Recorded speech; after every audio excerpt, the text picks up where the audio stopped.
thanks to the support as a channel member, Jack Watson. Well, folks, it was only a matter of time after the start of the season that we've had, but the end of the road has arrived for Brackley. We are clear at the top of League Two, but we have championship clubs sniffing around us. We've been for interviews and we have two firm job offers on the table. It's not a matter of if we take one of them.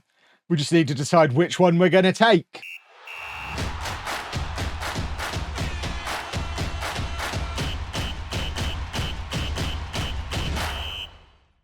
Hello and welcome to part 34 of Non-League to Legend. I'm Kevin. Coming up on today's episode, we say goodbye to Brackley and we leave them in a much better position than we found them. It's fair to say our long unbeaten, winning start to the season did continue, and we started to wobble as soon as I started going for interviews. A 2-2 draw with Newport. It's no coincidence, well, that Eonvian got injured around this time as well.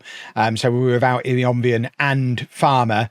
But Jacob Wakeling stepped up against Newport and grabbed a couple of goals, including a 94th minute equaliser, but we then lost away against local rivals Northampton in what ultimately ended up being our final game in charge of Brackley. This is how we leave the club. We are top of League Two, 15 games played, 40 points on the board already. And, I mean, don't worry about that.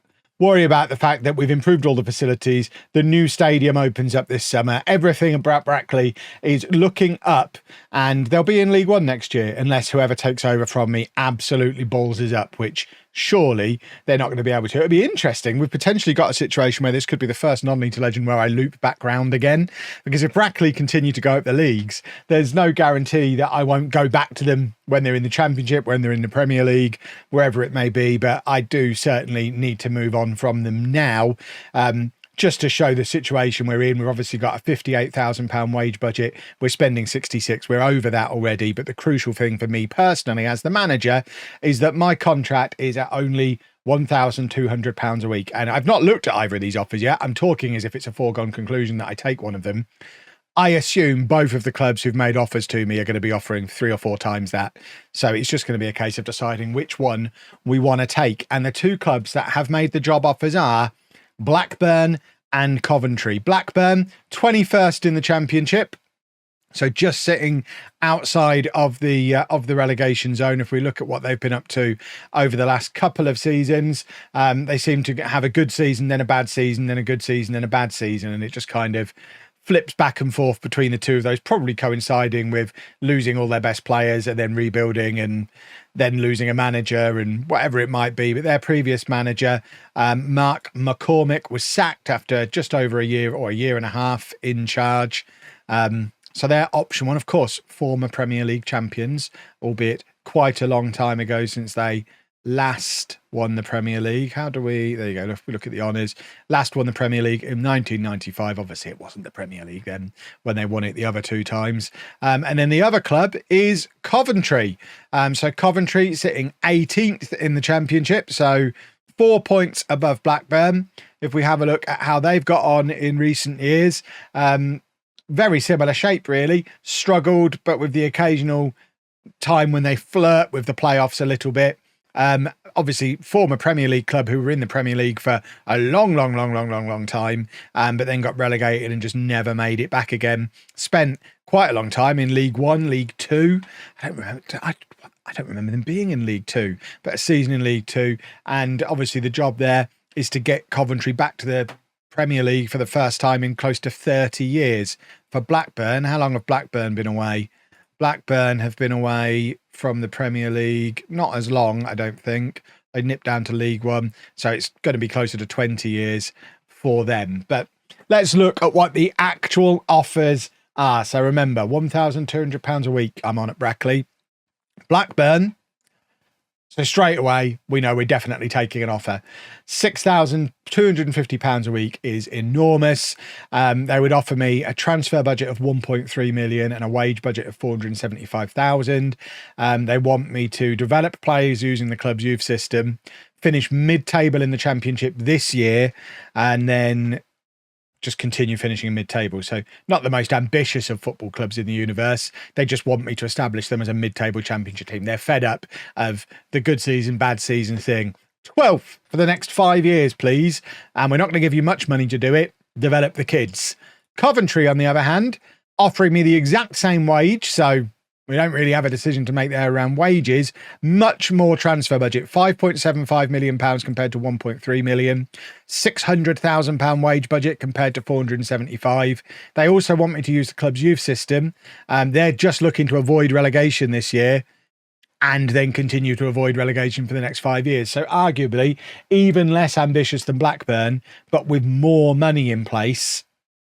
This is probably the one, isn't it? Plus, barely have to move house. Coventry's not a million miles from Brackley, is it? We'll look at a map in a minute, but obviously we will move house. We're going to have loads of money, but we don't have to go to the north, which is a big advantage. Although, don't they call bread rolls something really weird in Coventry, and it's only Coventry people who call it that? Hold on, I need to find out what they call bread rolls in Coventry. Batch. The answer was batch. I don't know if I can bring myself to live in a place that asks for a bacon batch. That's bonkers. That being said, they also don't call them bread rolls in Blackburn. So I guess I'm just going to be ordering a weird breakfast wherever I end up. I mean, we're leaning towards Coventry here, aren't we? If we just look at the situation Blackburn have got, who have they got as their most fancy pants players? They've got an old guy who's got a huge amount of value. Have they got any exciting young guys with lots of value? A couple of loans. They've got this guy, a 5'11" centre-back. There you go. A 19-year-old Ecuadorian striker who's worth £18 million. I feel like me and him would become very good friends very quickly. They've also got a 19-year-old defender who's 6'7", and you can't teach that. Why are they not playing him every week? That guy, under my regime, gets 40 goals a season. So there's a couple of exciting young talents there. But then if we have a look at Coventry, who, remember, are offering me much more money, what have they got in the way of exciting talent? Liam Kitching. They don't really have any exciting youngsters, do they? The closest they've got to an exciting youngster is Jai Bonner, who looks like he's very quick, a very quick young striker who they've signed for decent money from Lincoln this summer just gone. And he hasn't really, I mean, he never really scored goals for Lincoln. And he's also not really scoring goals for Coventry. So Coventry were going to give me more money to do a rebuild with. But Blackburn have the better quality players now, but Coventry are higher than them in the league. It really is a coin flip. I think we probably have to go with the money. It would be really helpful if you're watching Sports Interactive, and I know you are, it would be really helpful in this situation if, in addition to telling me the transfer budget and the wage budget, you gave me like an idea of if you're over or under it at the moment, because it's all well and good saying wage budget of 475, wage budget of 600. Oh, we'll go with the bigger wage budget. They might be spending £1 million a week on wages at the moment, and I've got to sell a load of players, or they might be well under it. Blackburn could be spending more on wages than Coventry at the moment, but Coventry have got a bigger budget.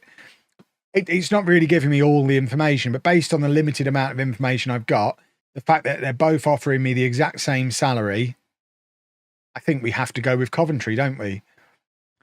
Let's see how much money we can squeeze out of Blackburn.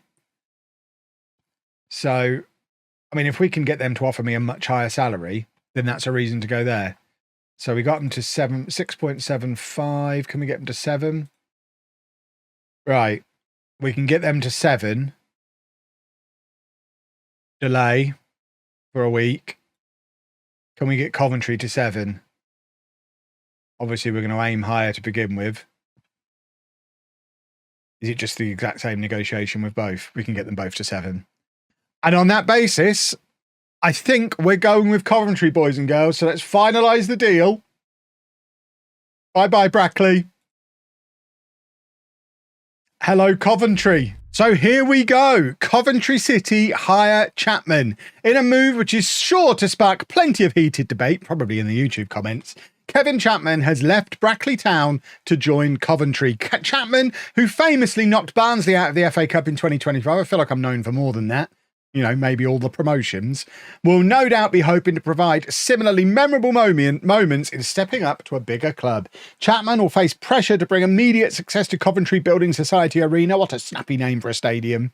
Having stepped up from his previous standing to take sole charge, it's so weird that it always puts that in. I wasn't joint manager of Coventry previously, and will need to hit the ground running if he's to win over those who believe his appointment is a questionable decision, i.e. the YouTube comments.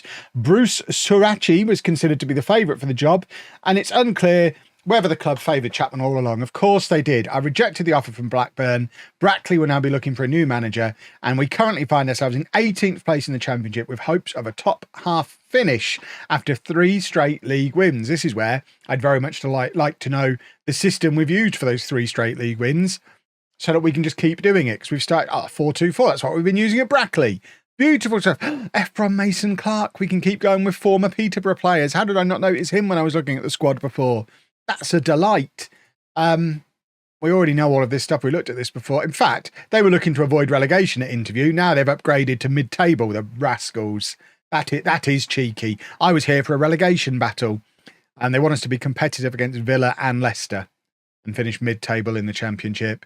No, we don't need a press conference. Press conferences are for Wallies. We need to go house hunting. So just in case there's anyone amongst you not sure where Coventry is on a map, that's Brackley, where we've been for the last however many years.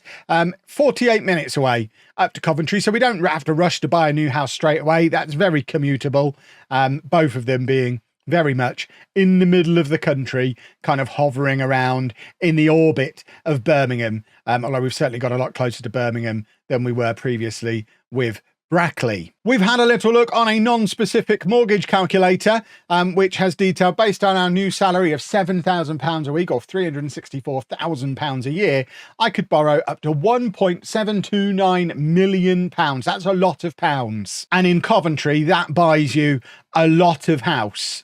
Although in that case, a lot of garden. I don't think I necessarily need something with a football pitch. I like the fact that this one's got a gate on it. Maybe we want the one with the gate. Situated on one of the most prestigious roads in Coventry. Look at that. A proper big fancy gate. Look at the floor plan. My word, that's a lot of rooms. I've got a sitting room, a dining room, a study, all of the bedrooms. Oh, this is madness. There's a bar/games room. Get me to the photographs. Right, let's have a little look. Look, is that my tennis court? Forget Football Manager. I've got a swimming pool and a tennis court. I'm not going to work ever again. That is absolutely bonkers. Oh my word. A swimming pool, a tennis court. Look at all those chairs. I mean, how do you see the telly from that one? That one is a waste of time. And I believe when they're not having their photos taken for Rightmove, that surely goes in a circle around the telly, doesn't it? That's an insane way to set up your chairs.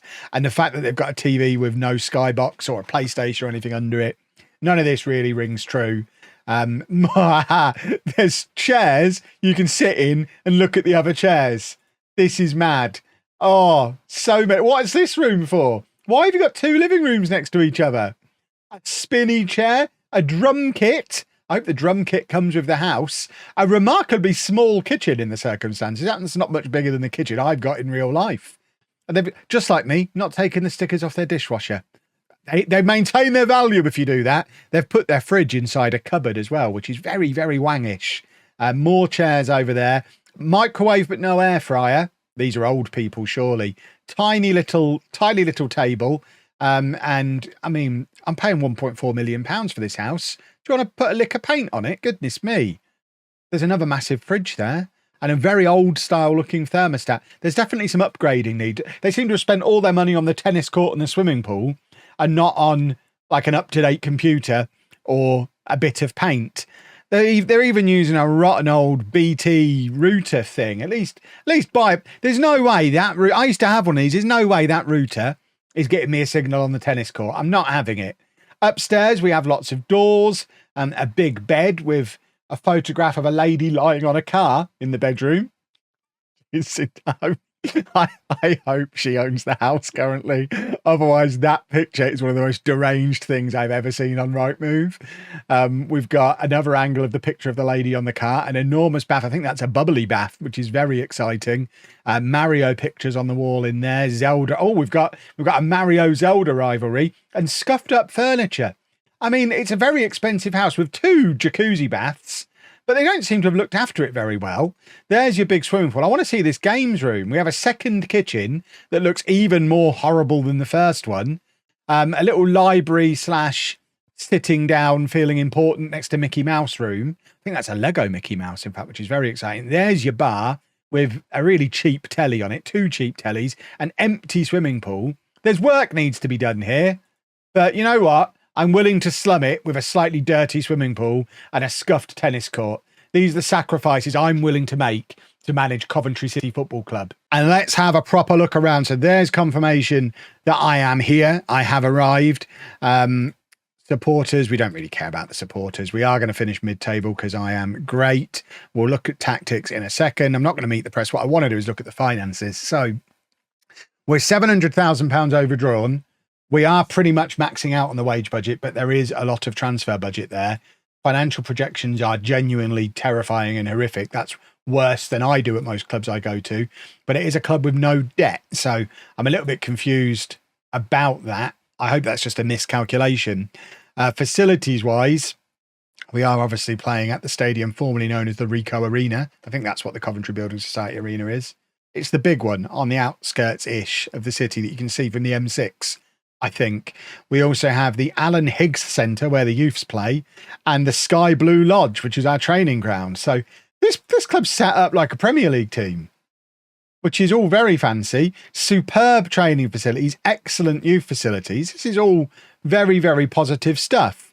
Let's have a look to see who our best players are. If we sort by ability, Liam Kitching, we'd already looked at him before, but at 6'3", still only 29. That boy is going to be a very important part of the club for us. Paddy Lane is a player that I've signed somewhere else at some point recently, and I can't. Do I have him in my Rotherham team on Twitch? Maybe those of you who watch LOLLUJO 2 as well will confirm. I think I've had Paddy Lane there. Dennis Johnson is on the transfer list. Having spent £7 million on him in the summer, he's then been transfer listed. Deemed surplus to requirements by the previous manager. That seems like an odd one.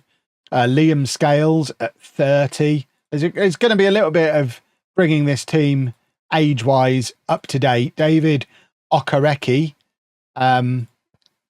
is a decent-looking striker. And then we've got my boy Ephron Mason-Clark, formerly of Peterborough United, now worth £24 million. What a man. We're building the team around him.